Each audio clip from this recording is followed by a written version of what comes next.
Tell me about what type of content you make. I mostly do talking head about the automotive industry, car reviews, and I actually do builds in my garage here in Vegas. Yeah, so you're a Vegas creator. Yes, sir. What's the Vegas creation scene like? It's actually pretty big. A lot of people during the pandemic moved to Vegas. There's about 150 of us in our group. I'm actually the smallest one at 500,000 subs. Everybody else is 2 to 12. Actually, we have one person's 15 million. Oh, that's very cool. Yeah, very diverse group. So there's a real community here, and it's growing, and people are learning from each other. Exactly. And it's only getting bigger. But you've been doing content for, what, 5 years? Yeah, I'd say about 5 years. I started doing commercials at my dealership, and once I sold my dealership, I got stuck here during the pandemic, and it just kind of led me into doing YouTube because it was just kind of a fun thing to do, and it just winded up just kind of blowing up. So you owned a car dealership. Yeah. And now you're covering cars and things like that, right? Yeah, so one passion led into another. I love to be creative, and then the fact of actually being able to do YouTube about cars made it worthwhile. So you actually, which I think is fascinating, do two different types of content. One is, talking heads, explainer stuff, and the other is actually real builds, like really making stuff. Yeah, we wanted to try to cover everything automotive because a lot of people on YouTube always feel like you got to pick one niche. But in all reality, if you just do what you love, people will migrate to it. I've changed my, niche like 6 times. And every time I do it, I actually gain more subscribers. All right. So, and I love that you're actually building a Mercedes G6x6. Yeah. Right? Yeah. It's my dream car. What are you doing? And cause you're videoing it all and putting it like multiple chapters up on YouTube. Tell me about that project. I just wanted to do something different because, YouTube, it's all about challenging yourself, doing something different. And I love the talking heads and talking about the car market because the last 4 years, everybody hated about buying cars. But I wanted to build something to show that I can still do it. I can share with people that it's not that crazy. And putting step by step on YouTube really showed people that you don't got to have this massive crew like Pimp My Ride, if anybody's seen that. It's just me literally building the whole car. So, are you doing any reviews of cars? I just signed a contract, and now I'm doing major reviews for every single major manufacturer. Whoa. We actually got a brand new Tesla 3 in the parking lot that we basically drive them for a week, and then we're going to start doing reviews, and they're called honest reviews. If you guys want to see one hilarious, look up honest review of Tesla or does the Cybertruck suck? I guarantee you guys will love it. I know. I was going to ask you about the Cybertruck. I was like, should I buy one? I have a Model 3, but it's it's 2 years old, so it's the best. Keep it. I know. Oh yeah. Oh no. I got it. I got self-driving on it. I am like, self-driving is actually a little bit better. Yeah. Latest release, it actually is pretty good. But yeah, I love my Tesla, and I'm looking at the new. I'm going to be interested to see your review to talk about what's new and different, if anything. Oh yeah. Between the new Model 3 and the version I have. Spoiler alert, just the headlights. Just the headlights. Spoiler alert. And I got in the Model 3 with the upgraded entertainment system built on the AMD chip. So I was lucky. Yeah. So anyway, we're not going to geek out on cars too much. What I really want to talk about is your studio and what you're building and how you set it up. So you sit at your desk for a bunch of the content that you do, your explainer stuff. Tell me about your rig in that home base. Like, how do you have it set up? How do you have it developed? What's your gear? Okay. I'll kind of give you guys a breakdown of what each piece does, what I use it for. And this is from your home base. Yeah, this is from, I actually have 6 of these things set up all over my house, my studio, my You shop. built this yourself, by the way. This is a custom rig. Yeah, this whole rig, minus the camera, is under $500 because my first setup, I spent about $8,000 on it. Stand up and show it if you want. You don't have to sit. Okay. I'm going to stand up and look at it too. So basically, with all these YouTubers I watched, and it's like paralysis by analysis, you see everybody with these amazing rigs and all this stuff. So I thought I had to do the same thing. Everything here, like I said, is under $500. The most expensive thing is the Manfrotto actual arm that keeps the camera stable. I can basically lean it over, put it back, doing whatever you want, whether you're doing crafts or something else like that. I have the monitor here. It serves 2 purposes. 1, as I'm walking around, I can make sure that I'm always in focus. And 2, if you're like forgetful minds, you can have a script, your bullet points, whatever you need to actually make content. I was on a few movie studio productions and I've seen stuff like this before, and this is where my idea came from. So everything actually is from Amazon. And like I said, everything is under $500. Even the light, very cheap diffuser. I actually have one of the really big ones with the lanterns at home. But the main reason why I did this is because when everybody sets up first, they think you got to have this crazy studio, all this money. This thing is perfect for, if you're just getting started in a room or a small office. On one wall, I have a green screen where if I'm walking around talking about a car show or something like that, that's behind me.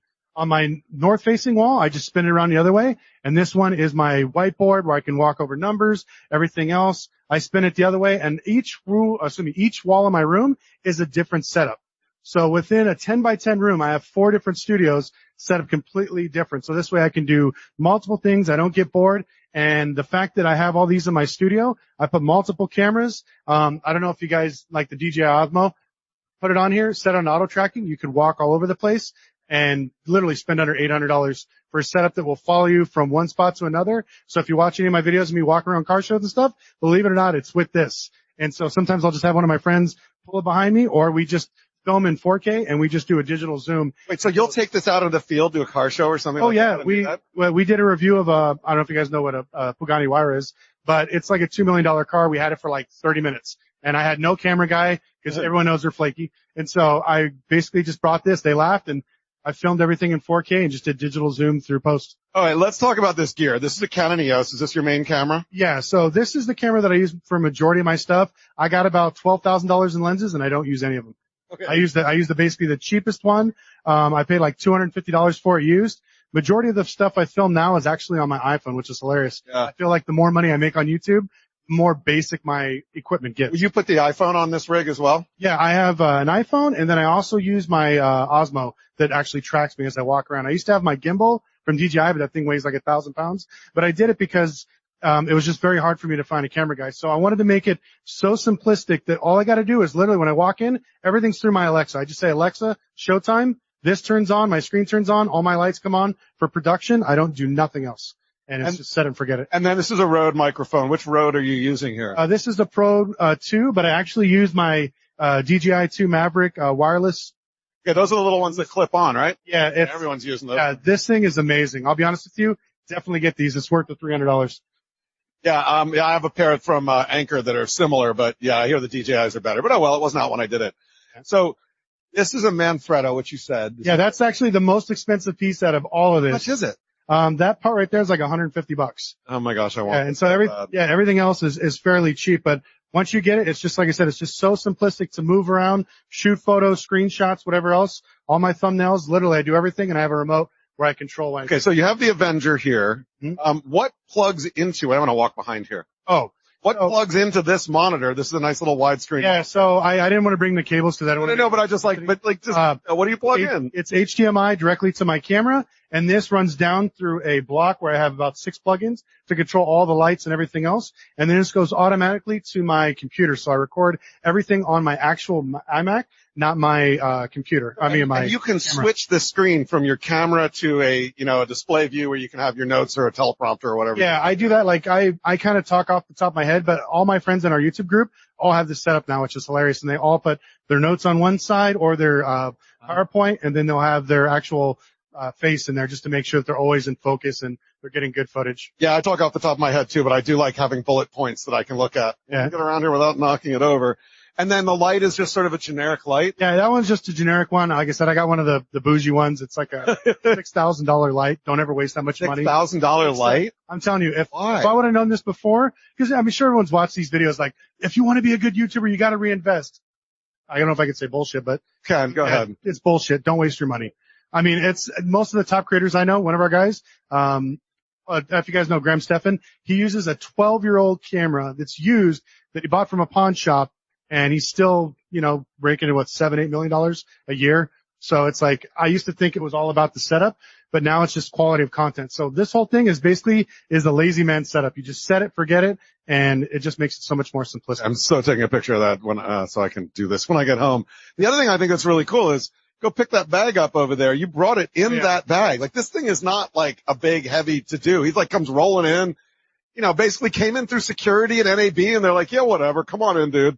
So it's really very portable too. It's like the biggest, bulkiest thing is that screen. Yeah. I actually have one that holds an iPad that's at my shop. It's even smaller than this. Yeah. It weighs less than, I think, 12 pounds for everything.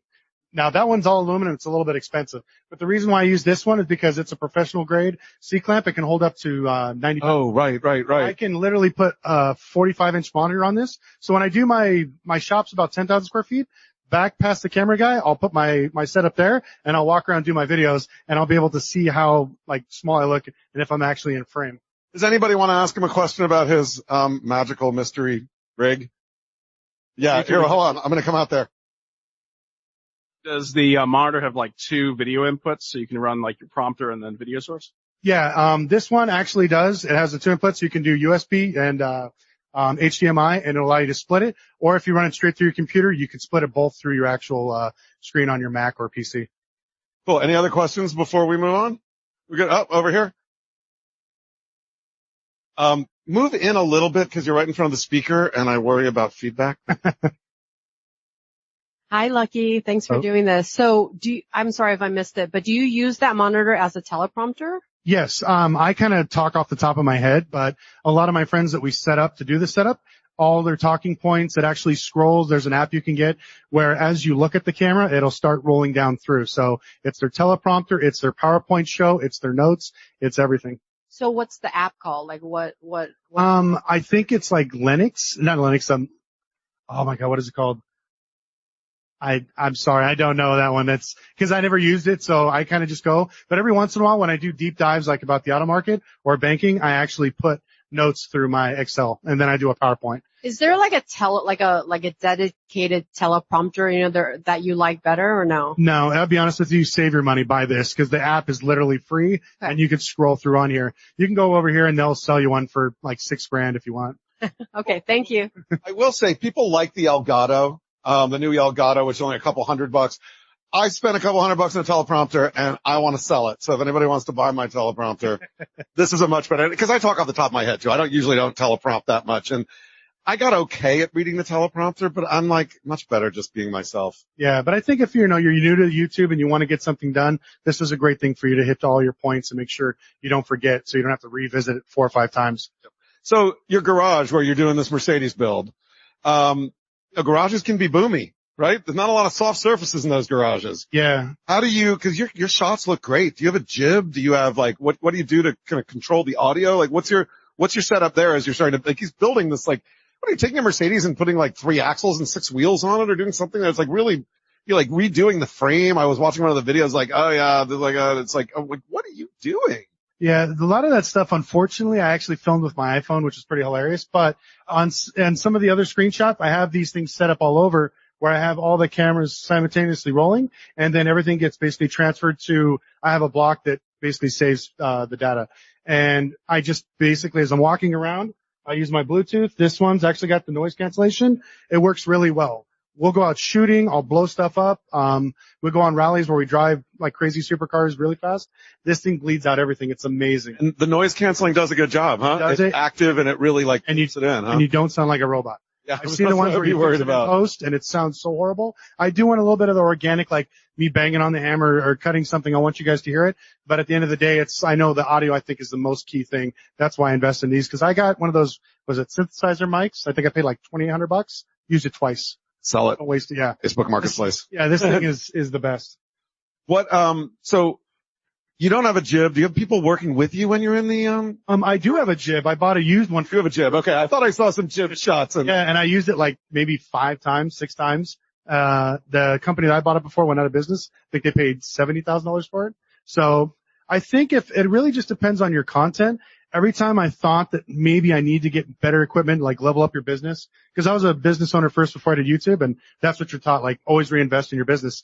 And YouTube, I feel like it's the opposite. The more authentic you are, it's your story is what's going to sell everybody. Because I mean, I have friends that have amazing channels that have a whole camera crew.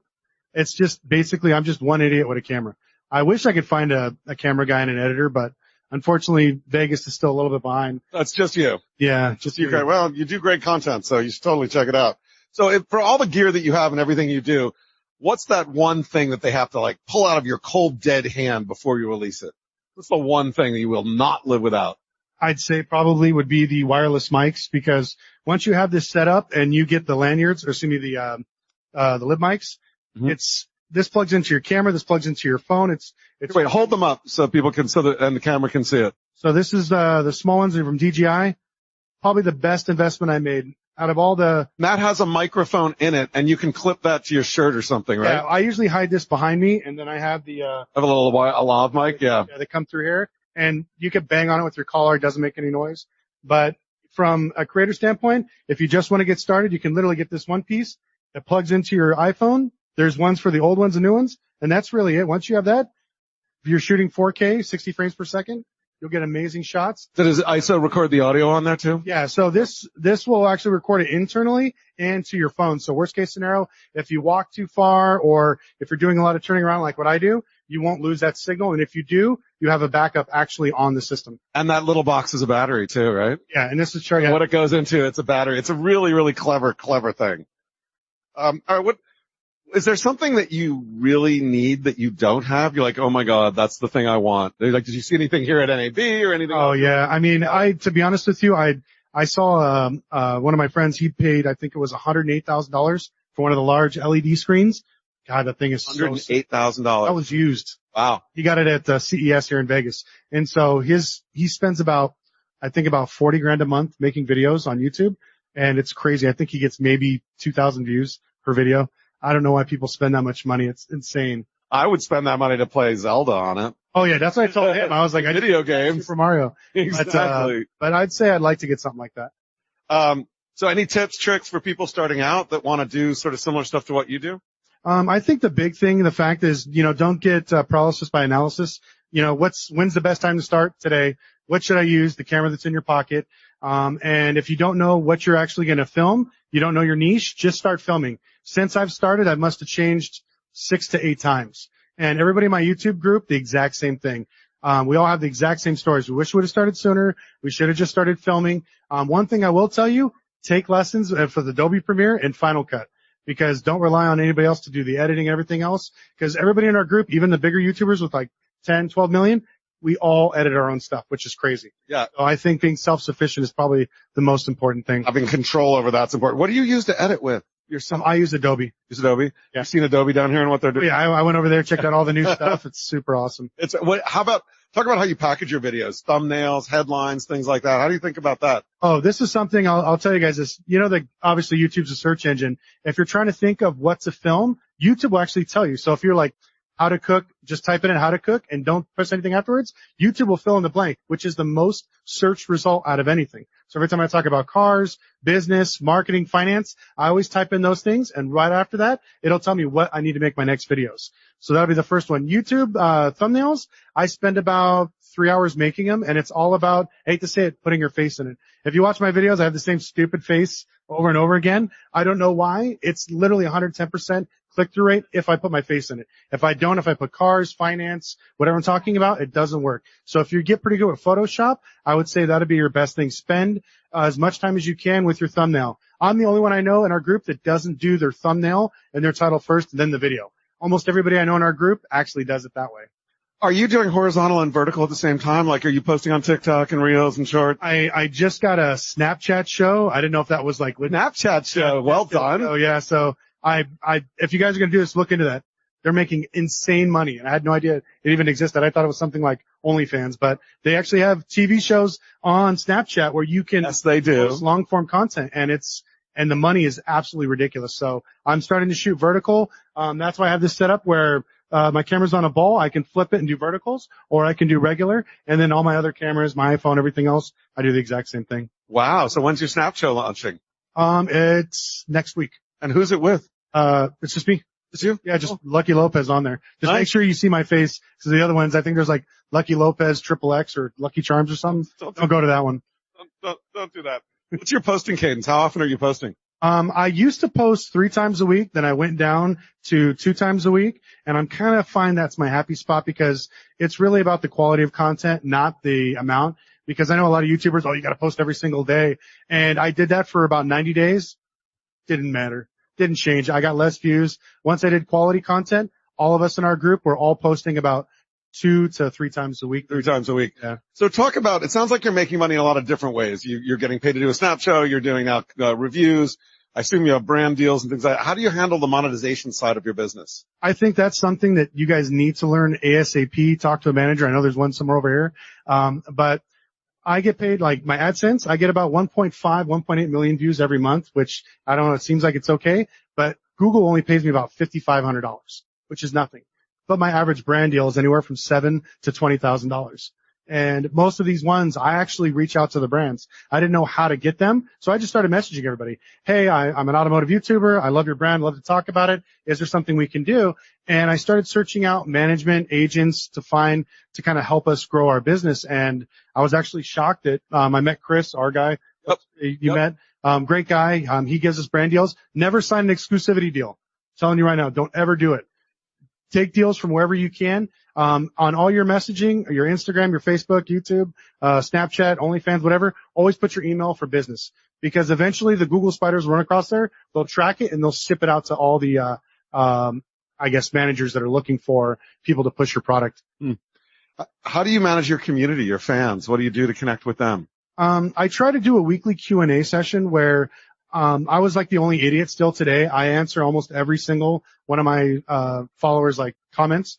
So I'll get an average of like 2,000 comments a video, and I'll sit there and just for the first 3 hours just message everybody back. And if anybody says something really funny, then I'll go back and try to hit them up again. But I think it's really just paying attention to them, letting them feel special. I have a lot of the guys that I remember their names, so I always kind of say hi to them every time I see them in the message section.